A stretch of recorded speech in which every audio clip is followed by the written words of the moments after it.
Hello folks, and something a little bit different. We're down on Hyndeye today to do a bit of fishing, but there is some historical importance to the site which a lot of people probably don't know.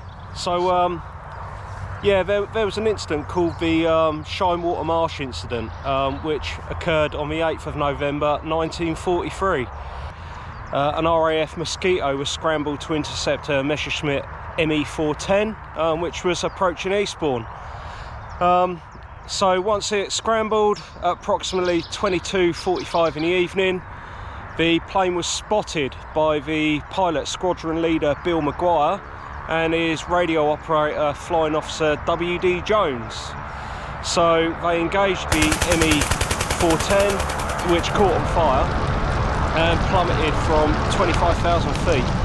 The area behind me you can see is where the plane landed on that fateful night, and when the plane hit the ground, its payload of bombs exploded, creating a huge crater and partially burying the actual plane itself.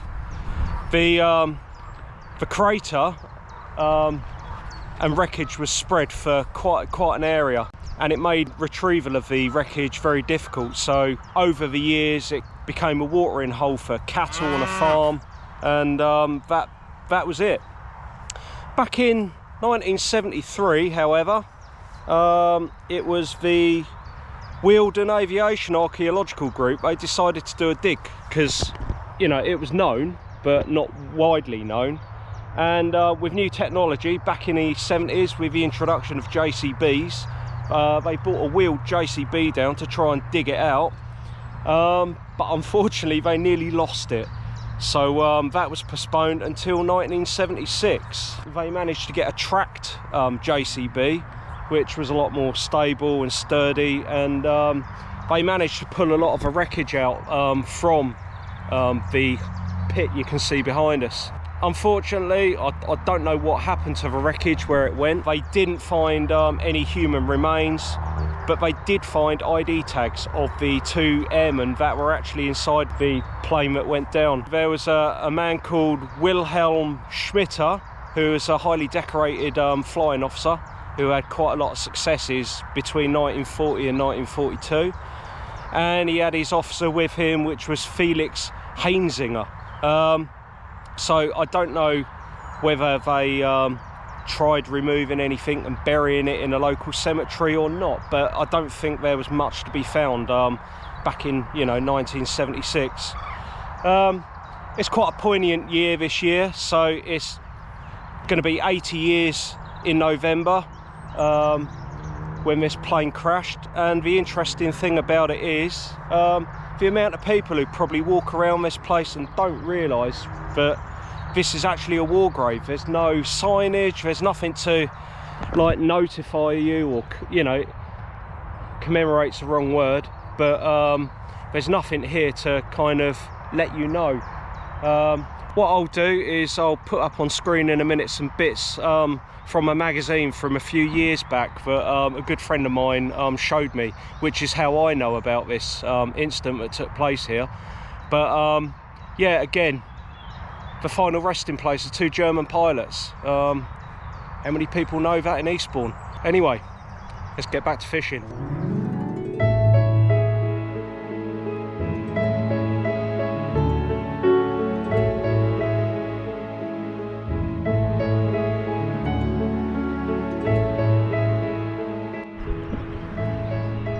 So folks, as you probably saw from the little piece I've done a minute ago about the crash site, this is why we're at the top end of the lake.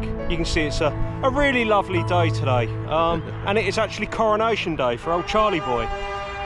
So what better than to get away from it all and get out and do some fishing.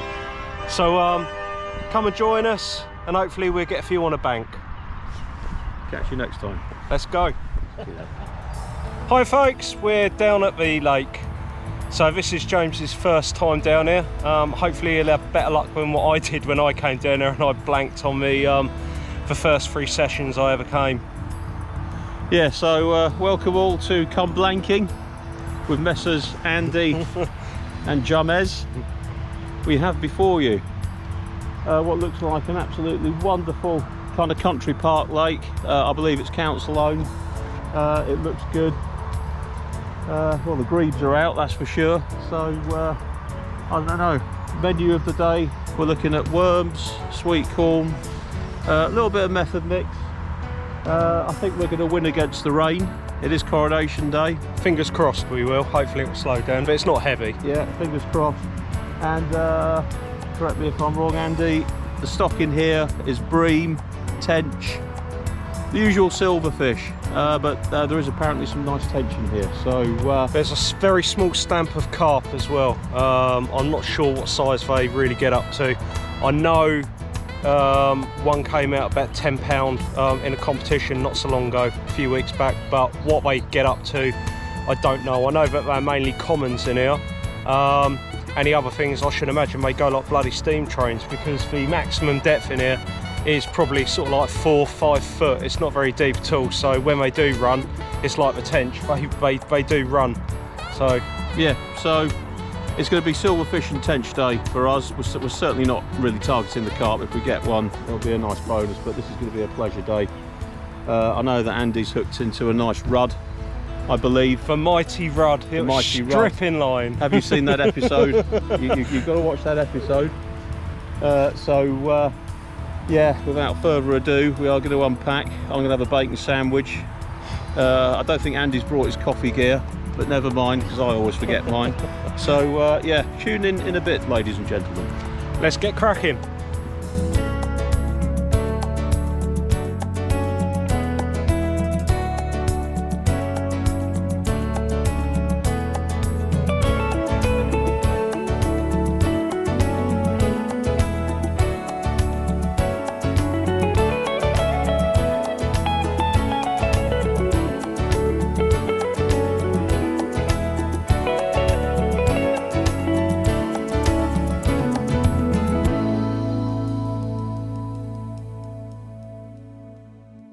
There's a bit of bread for you. Come on.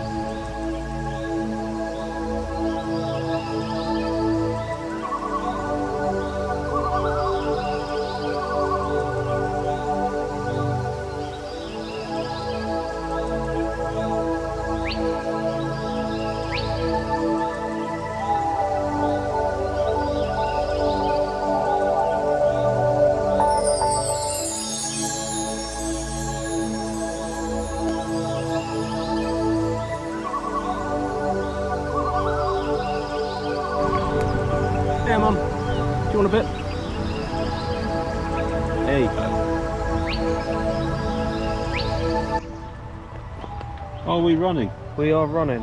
Yeah, folks, so this is, I don't know, not a typical course rig, but small lead, buffer stop, swivel. I've got a loop-to-loop on a pegged size 12. What should be a halibut pellet but isn't, but I've got half a coconut creme boilie on that, and that is actually quite good. That should do the business, so I'm going to put that out just under the tree, maybe just past it.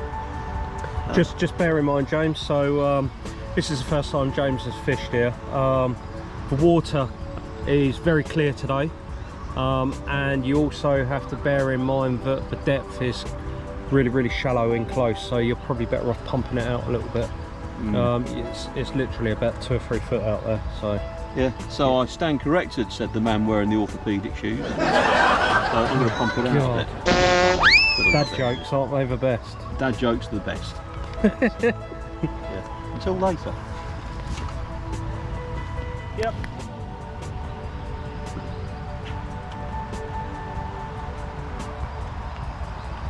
Very nice. That was just off that island. Very nice, mate. Good cast. At least it didn't go in a bush.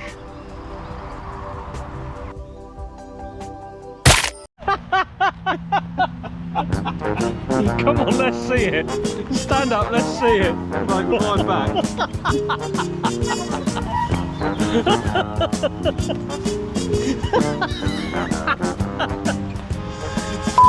Brilliant. Are you gonna sit in that? That's it.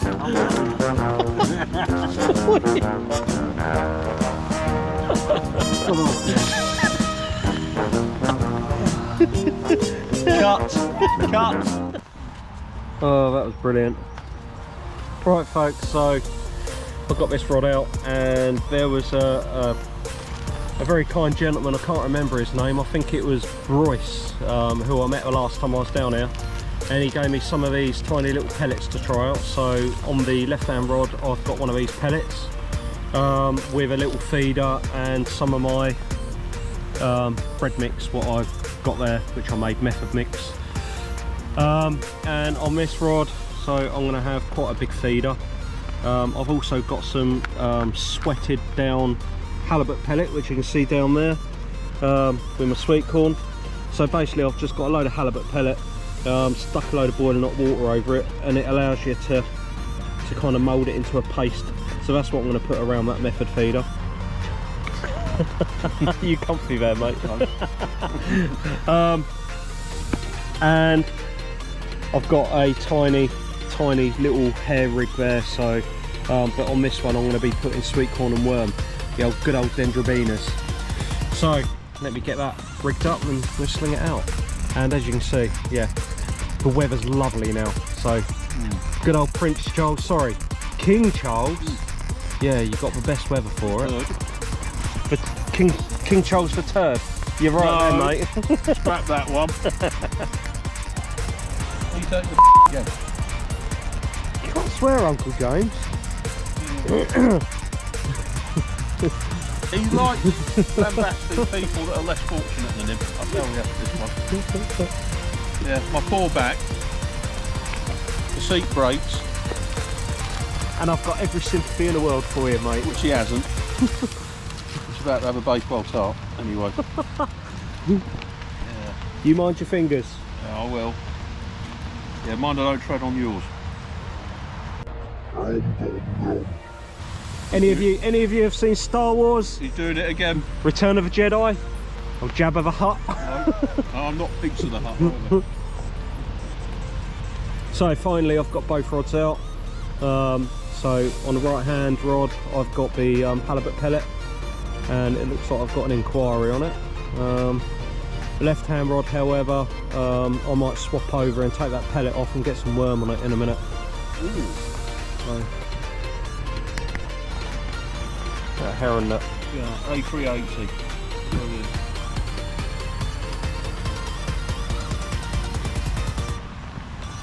Yeah, you get quite a lot of wildlife down there, it's quite good. Dude.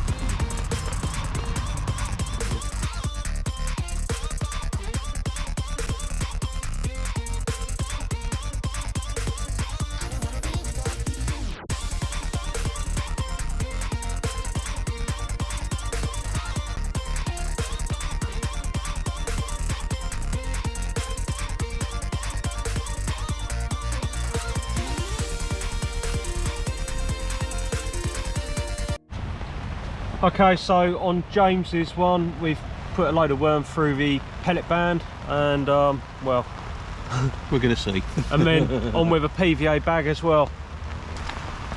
Will it survive the rain? That's the thing.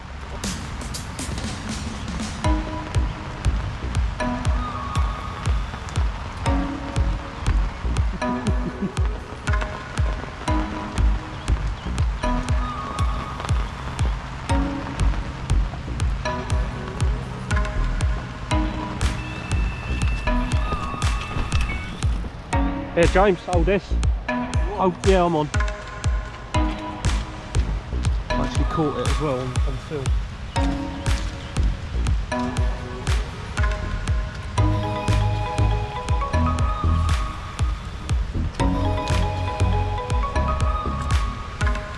That's a spotted Andy catching in horrible weather. Beautiful, isn't it? Yeah.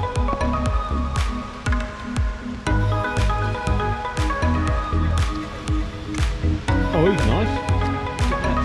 That's great.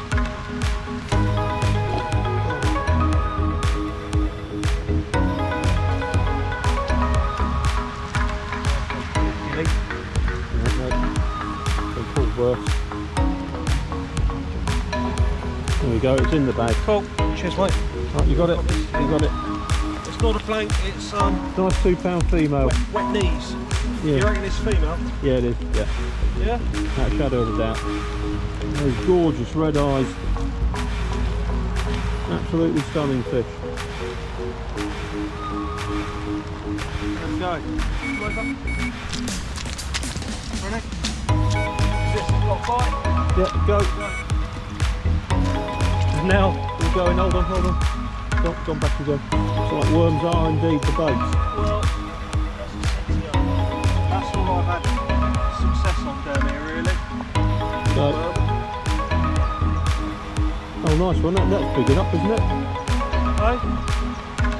Well, like I say, the net I used last time was rubbish to say the least. And this is the only decent one I've got, really. And it's, as you say, geared up the car. Yeah, you're getting bites again. Okay. So, I'll say in a second. Oh, it's come off. Oh, it hasn't. A little crikey. There you go. Well, there you go. Right, folks, so on this one I've got a big lob and a bit of sweet corn. I'm just going to put some of a method on there and then get it out. So We've got a massive roach. Was it a rod? it's a A rod. rod, mate. It's a rod. Love rod. There we go. Beautiful. Little rod. Off he goes. Right down there at the minute. I've got a feeling it's that luminous pink bead you've got on the end of the line there that's doing You it. reckon? Yeah, man. I think I can smell something. Yeah.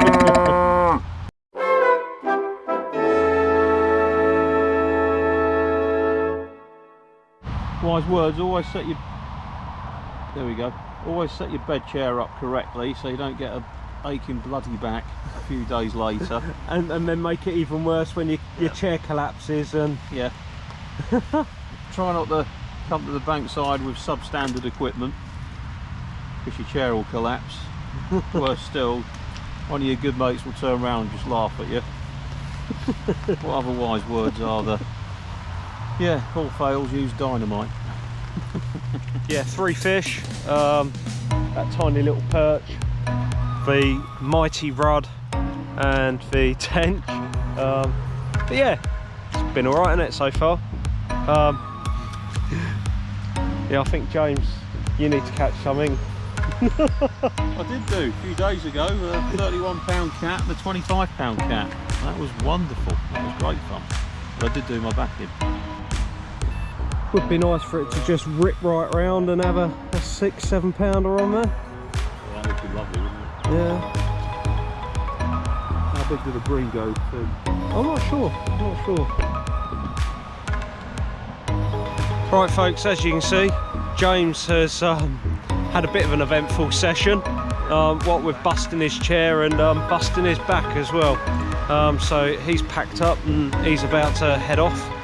I've still got my rods out. I'm going to give it another sort of like 20 minutes or something. Yeah, look at that bottom lip sticking out. So yeah, and you know, again, it's getting used to this place.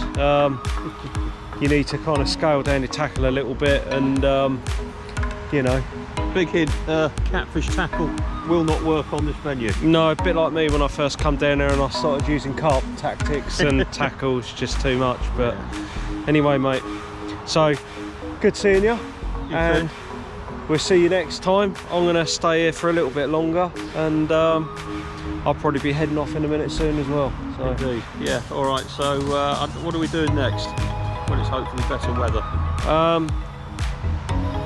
pass, I don't know. Okay. You need to get yourself a kayak. I do need to get myself a kayak. Got a few bits to sort out before then, but yeah, I will be on the kayak, so Right, mate. lovely to meet you. See you later, mate. You take care. Don't slip over, because it'll just give me more to laugh at you. Yeah, having too much content's a bad thing, isn't it? Oh, I've got a knock on my left-hand rod. Have you? Yeah. Right, I'll catch you later.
matter with you?